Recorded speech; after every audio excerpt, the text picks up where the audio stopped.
मैंने आमंत्रण दे दिया 15 सितंबर का, उसमें आप जरूर पधारिएगा।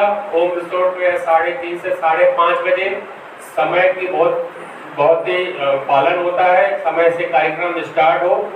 और इस बार मुझे ये बताते बड़ा खुशी हो रही है कि इस बार के जो हमारे अतिथि हैं,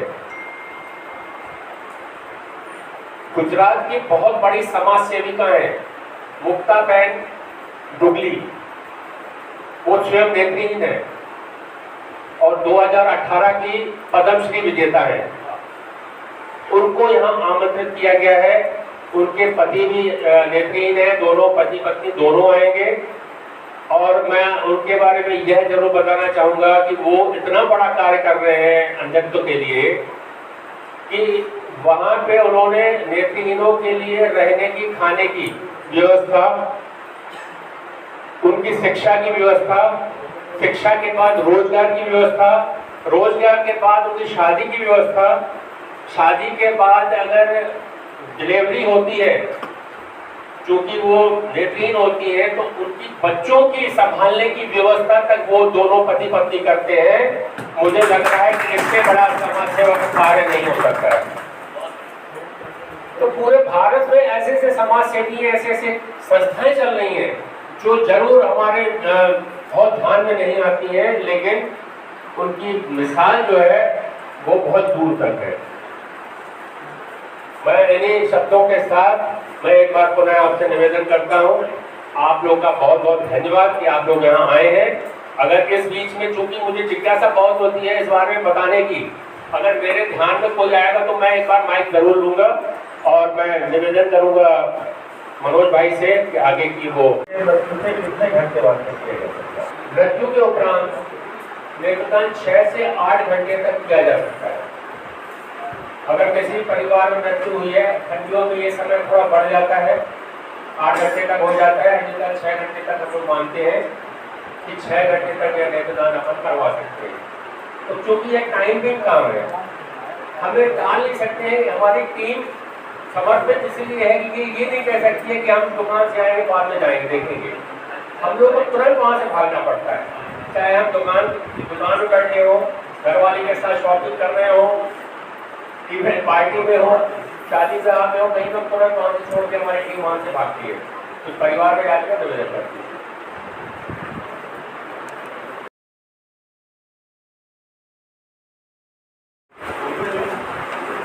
आपने बहुत अच्छा प्रश्न किया है कि उम्र क्या है। आपकी भावना ये है 0 से लेके अनंत वर्ष तक, मतलब जब तक आदमी जीवित है कर सकता है। मैं एक छोटा सा मैं भावना को अपने परिवार से बताऊंगा। मेरा भतीजा, उसकी बच्ची हुई थी, हॉस्पिटल में हुई थी और प्रॉब्लम थी। शाम को 7 बजे हुई, डॉक्टर ने कहा यहाँ से बाहर ले जाओ, तो हम लोग उनको जबलपुर के लिए रवाना हुए, लेकिन दुर्भाग्य से कटनी में वो एक्सपायर हो गई। मेरा भतीजा साथ में था। उसके पहला प्रश्न आया भैया, उनके दिमाग में आया संदीप के कि चाचा क्या अपन इसका निदान करवा सकते हैं। मात्र 5 घंटे की बच्ची, दुर्भाग्य से वो नेत्रदान नहीं हो पाया, लेकिन ये भावना की बात होती है। जिस पिता ने 6 घंटे पहले अपनी बच्ची खोई हो, अगर उसके मन में ये बात आती है तो निश्चित रूप से यह अभियान की सफलता है।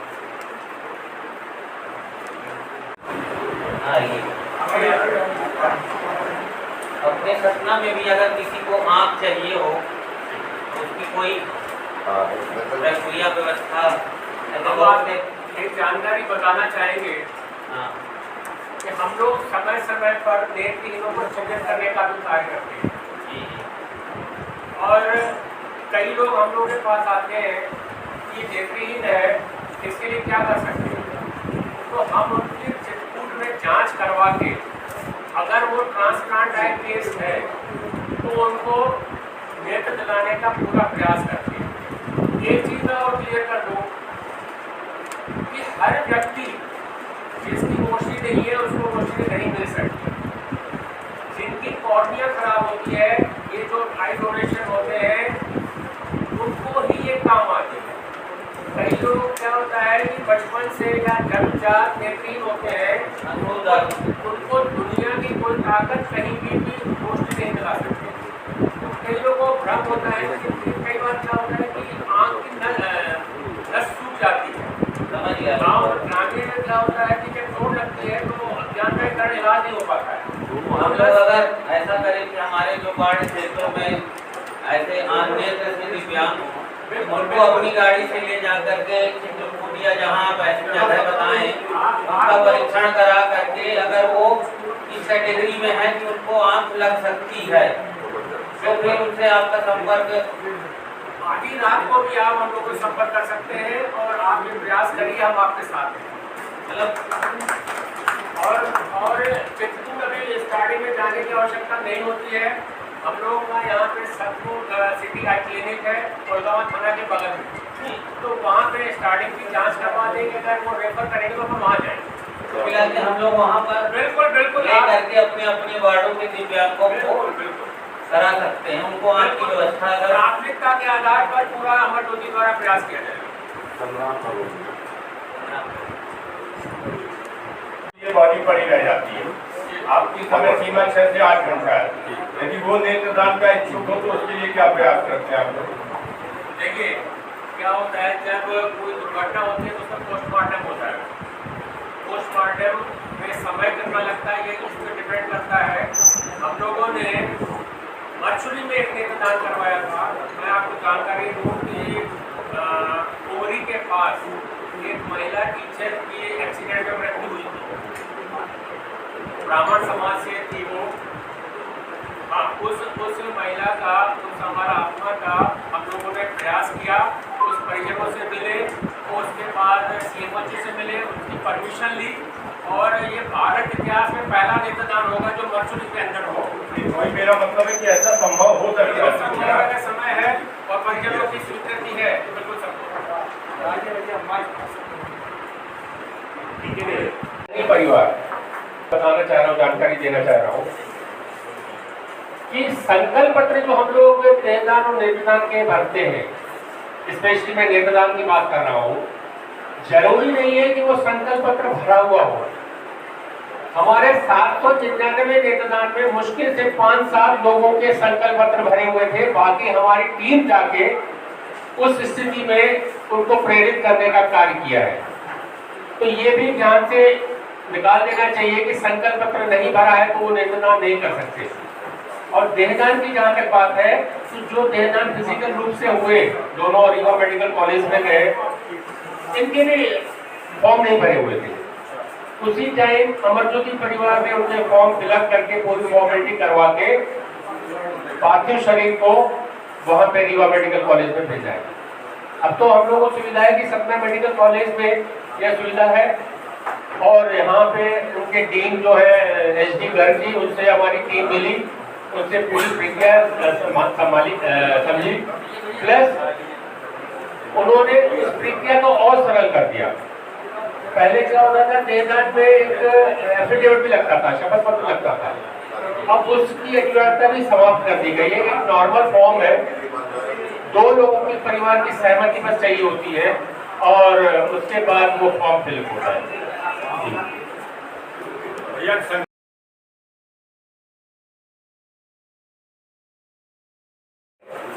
तो उसमें भी कोई दिक्कत नहीं है। मान लीजिए मैंने भरा, मैं तो निकल गया, तो बताएगा कौन? इसीलिए तो वही तो मैं पूछ रहा हूँ। तो ये जरूरी नहीं है, ये शिक्षा के ऊपर है। अगर आपने एफिडेविट भी दिया हुआ है तो भी कोई जरूरी नहीं है कि वो कंपल्सरी करवाई जाए। देहदान की बात है, अभी हमारे बीच में मंजूषा शाह जी बैठे हुए, इन्होंने भी शपथ ले पति के साथ अपने संजय शाह जी के साथ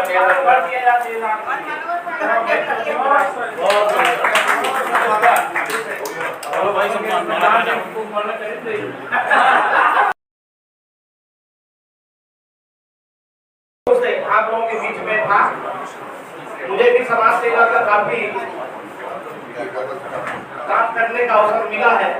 तो मैं भी ऐसा सोचा कि मुझे भी ऐसा कुछ करना चाहिए कि आप लोगों के बीच में थोड़ा सा अवसर मुझे मिला है, तो मैं भी अपना देन दान का मैं घोषणा करता हूँ।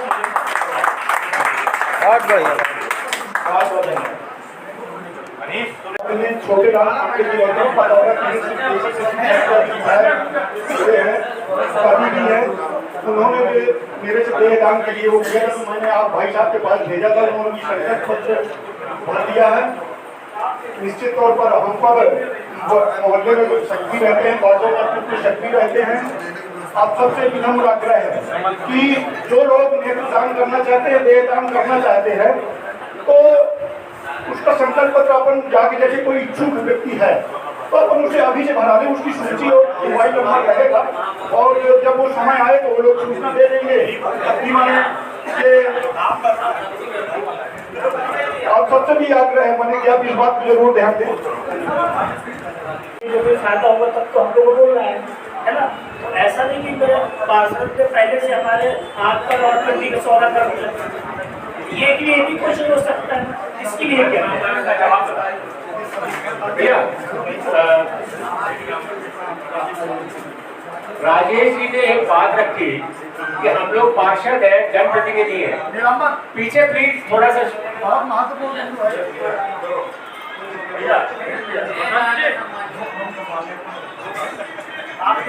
संजय भाई प्लीज थोड़ा सी बात रखिए कि हम लोग पार्षद है, जनप्रतिनिधि है।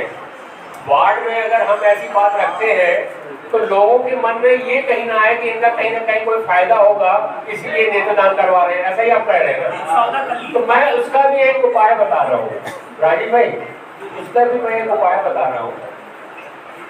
आपके वार्ड में कहीं कोई कमी होती है तो आपको सिर्फ इतना कार्य करना है, हमारी टीम को बस सूचित करिए, बाकी का काम हमारी टीम का है। हमारी टीम जाएगी, उनको समझाएगी, अगर वो मानते हैं, सहमति देते हैं तो नेत्रदान हो जाएगा। तो आपको हमारे लिए सबसे बड़ा सहयोग क्या होता है? हमारे लिए सबसे बड़ा सहयोग होता है कि उस मृत्यु की सूचना अमर ज्योति परिवार तक पहुंचना। अगर मृत्यु हो गई, फॉर्म भी भरा हुआ है, सूचना नहीं मिल पाई तो कहाँ नेत्रदान हो पाएगा? तो ये सब चीजें, यही छोटा छोटा सहयोग आप सबका चाहिए होता है। आपने बहुत अच्छा, अगर आपको लग रहा है कि हम बात कर सकते हैं तो अच्छी बात है। अगर लग रहा है कि हम नहीं कर पाएंगे तो आप हमें फोन करिए, हमारी टीम जाएगी। आधी रात को फोन करेंगे तो आधी रात को जाएगी। हम लोगों ने 2 बजे, 3 बजे, 4 बजे, 5 बजे, बारिश, गर्मी, सर्दी, किसी भी मौसम में हम लोग, हमारी टीम जाके वहाँ नेत्रदान करवा चुकी है जी। अंगदान किए जा सकते हैं, वो तो दान करवा के ही सकता लोगों को, क्योंकि वो उनका संकल्प था। सार्वजनिक रूप से डॉक्टर से बात हुई और डॉक्टरों ने कहा कि इनके शरीर में इतना इन्फेक्शन हो चुका है कि हम न तो इनका नेत्रदान करा सकते, न किडनी डोनेट कर सकते, न लीवर दे सकते। अब इस बात का मुझे मलाल तो है कि उनकी इच्छा पूरी नहीं हुई, लेकिन करना डॉक्टर को था। डॉक्टर ने स्वीकार नहीं किया क्योंकि बॉडी इन्फेक्टेड थी। अगर लीवर, हार्ट, किडनी, आइस कुछ भी निकालते तो किसी को ट्रांसप्लांट नहीं हो सकता था, इसलिए वो काम पूरा नहीं हुआ। फिर भी उन्होंने इसके अलावा मेरी माता जी से कोई इच्छा रखी कि वो इसके अलावा है। उन्होंने कहा था कि 13वीं में मृत्यु भोज नहीं कराना और 5वें दिन शुद्ध करना, ये सब बोल के कहते। तो हमने 5वें दिन शुद्धिकरण का कार्य किया और 13वें दिन 13वीं के बाद हमने मृत्यु भोज का आयोजन करके ₹15 received on phone pay। कहने का भाव यह कि कई बार हम चाहते हैं कि ऐसा हो जाए, हो नहीं पाता। लेकिन अमर ज्योति की विश्वसनीयता क्या है, तो मैं बता के मैं बात पूरी करूंगा। अमर ज्योति की विश्वसनीयता ये है कि आज से 11 साल पहले हम परिवारों में जाकर हाथ जोड़ते थे कि अगर आपको असुविधा न हो तो ये शरीर यहाँ से जाने के बाद राख में मिल जाएगा, लेकिन अगर आप नेत्रदान करा देंगे तो किन्हीं 2 लोगों को नहीं 4 लोगों को रोशनी मिलेगी। तो मैं आपको आश्चर्यजनक बात बता रहा हूँ, हम लोगों को नहीं पता। एक आंख से एक व्यक्ति की 2 आंख से 2 अंधे लोगों को रोशनी मिलती है। लेकिन बाद में जब सदगुरु की टीम आई और उन्होंने बताया कि कई बार छोटा सा कॉर्निया, ये जो काला पोर्शन दिखता है ये है कॉर्निया, इसको ही निकालते हैं। कई बार बहुत अच्छा कॉर्निया है तो उसके 2 हिस्से करके 2 अंधे लोगों को नेत्र ज्योति मिलती है। अर्थात एक व्यक्ति की 2 आंखों से 3 से 4 लोगों को भी रोशनी मिलती है। ये हम लोगों को इसे पता नहीं था, लेकिन जब काम करना शुरू किया तो ध्यान में आया। इसलिए आज 799 लोग हो गए। और विश्वसनीयता की बात मैं बता रहा था, अब समाज से, परिवारों से फोन आने लगे हैं कि मेरे यहाँ कमी हो गई है और मैं चाहता हूँ कि मेरे पूज्य पिताजी, माताजी, दादी जी, बेटे जिसका भी है, नेत्रदान करवाया जाए। ये परिवार का बोले भाई हम तो नहीं करेंगे।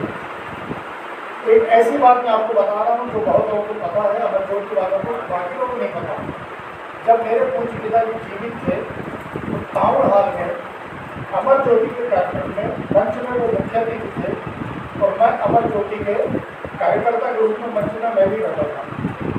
पापा जी ने घोषणा की कि मेरा बेटा यहाँ मंच में है मेरे लिए, और मैं इस मंच से घोषणा करता हूँ कि जब मैं दुनिया छोड़ कर जाऊँगा मेरा शरीर के एक एक अंग दान दे दिए जाऊँ।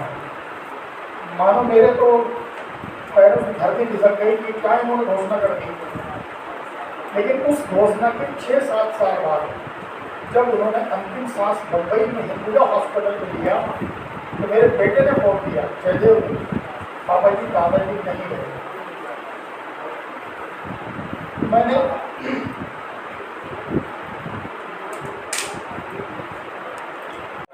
अमरजोत परिवार के सबसे हृदय से आभार व्यक्त करता हूँ। आप लोगों ने अपना कीमती समय इस बैठक में दिया। निश्चित तौर पर आप सब लोग इस अभियान में जुड़ेंगे और जन जन तक हम लोग काफी बात पहुँचाएंगे। और इस बैठक में जिन्होंने भी प्रत्यक्ष और अप्रत्यक्ष रूप से सहयोग किया उनका भी मैं हृदय से धन्यवाद। नेत्रदान, नेत्रदान, नेत्रदान, नेत्रदान, नेत्रदान, नेत्रदान, नेत्रदान, नेत्रदान, नेत्रदान। जब तक सूरज चांद रहेगा अमर ज्योति तेरा नाम रहेगा। जय हिंद। सर नमस्ते, अमर ज्योति परिवार पे अपने विचार व्यक्त कीजिए। 2013 से सतना में अमर ज्योति संस्था नेत्रदान को लेकर कार्य कर रही है और मुझे बताते हुए प्रसन्नता है कि अब तक 799 नेत्रदान 2013 से अभी तक 11 साल में हुए हैं। और सपना की जागरूकता का एक प्रमाण है कि परिवार के लोग अपनी सहमति खुद व्यक्त करते हैं, किसी के यहाँ जाने की आवश्यकता नहीं होती है और उसी से प्रेरित होकर सपना पूरे मध्य प्रदेश में सर्वाधिक नेत्रदान करवाने वाला जिला बन गया है। मैं उन परिवारों को साधुवाद देता हूँ जिन्होंने विश्वास किया और अपने परिवार के इस दुख की घड़ी में भी अमर ज्योति के ऊपर जो उन्होंने विश्वास करते हैं और नेत्रदान की सहमति देकर नेत्रदान कराते हैं, वो वास्तव में साधुवाद के पात्र हैं। मैं उन सभी को बधाई देता हूँ, साधुवाद कर देता हूँ, प्रणाम करता हूँ। बहुत बहुत धन्यवाद सर। कृष्ण जन्माष्टमी की आपको शुभकामनाएं सभी को। धन्यवाद। शुभ दिन हो आपका। सर अमर ज्योति परिवार पर अपने विचार व्यक्त कीजिए। 2011 से अमर ज्योति परिवार ने जो अपने साथियों के मेहनत के दम पे आज पूरे मध्य प्रदेश में अग्रणी स्थान प्राप्त किया है, उनके लिए मैं बहुत बहुत धन्यवाद, बधाई देता हूँ और आशा व्यक्त करता हूँ कि उनकी प्रेरणा, स्वप्रेरणा से जागृत होकर हमारा पूरा समाज आगे आके ये नेत्रदान महादान में अपना सहयोग प्रदान करेगा। और उसके साथ ही जन्माष्टमी की आप सभी साथियों को बहुत बहुत बधाई देता हूँ। धन्यवाद। धन्यवाद सर। सर नमस्ते, अमर ज्योति परिवार पर अपने विचार व्यक्त कीजिए। मैं टेकवानी वार्ड नंबर 20 से पार्षद। आज सबसे पहले मैं अपने शहरवासियों को जन्माष्टमी की बहुत बहुत शुभकामनाएं देना चाहता हूं और अमर ज्योति को भी बहुत बहुत बधाई देना चाहता हूं।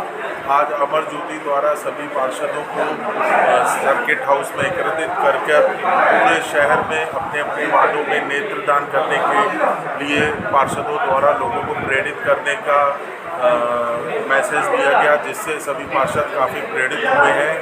और इस बैठक में हमारे मुख्य अतिथि के रूप में सतना शहर के हमारे यशस्वी महापौर योगेश ताम्रकार जी, नगर निगम के स्पीकर राजेश चतुर्वेदी जी और हमारे नेता प्रतिपक्ष मिथिलेश दादा सब उपस्थित रहे। मैं अमर ज्योति को इसकी बहुत बहुत बधाई देता हूँ। धन्यवाद सर। जय भारत। सर नमस्ते, अमर ज्योति परिवार पे अपने विचार व्यक्त कीजिए। अमर ज्योति परिवार जो है महायज्ञ कर रहा है, निश्चित तौर पर मैं सबसे पहले उनके पूरे परिवार को, अमर ज्योति परिवार को बहुत बहुत बधाई एवं शुभकामनाएँ देता हूँ एवं जन्माष्टमी के भी सभी नगरवासियों को बहुत बहुत बधाई एवं शुभकामनाएँ। नेत्रदान के लिए हम सब लोग अन्य लोगों को भी प्रेरित करेंगे। धन्यवाद। धन्यवाद सर, अमर ज्योति परिवार पर अपने विचार व्यक्त कीजिए। अमर ज्योति परिवार का जो अभियान जो चल रहा है नेत्रदान बहुत सराहनीय कार्य है। 2013 से अभी तक निरंतर चल रहा है और कामना करते हैं कि आगे भी ये अनवरत चालू रहे। सतना के अलावा जो आसपास के क्षेत्र हैं वहाँ में भी इसका संदेश जाए। आने वाले समय में हमने अभी 800 नेत्रदान किए हैं और आने वाले समय में और ज़्यादा हो, भारतवर्ष में नंबर 1 हो, इसी कामना के साथ मैं अपनी शुभकामनाएँ अमर ज्योति परिवार को देना चाहता हूँ। धन्यवाद। बहुत बहुत धन्यवाद सर, शुभ धन्यवाद आपका।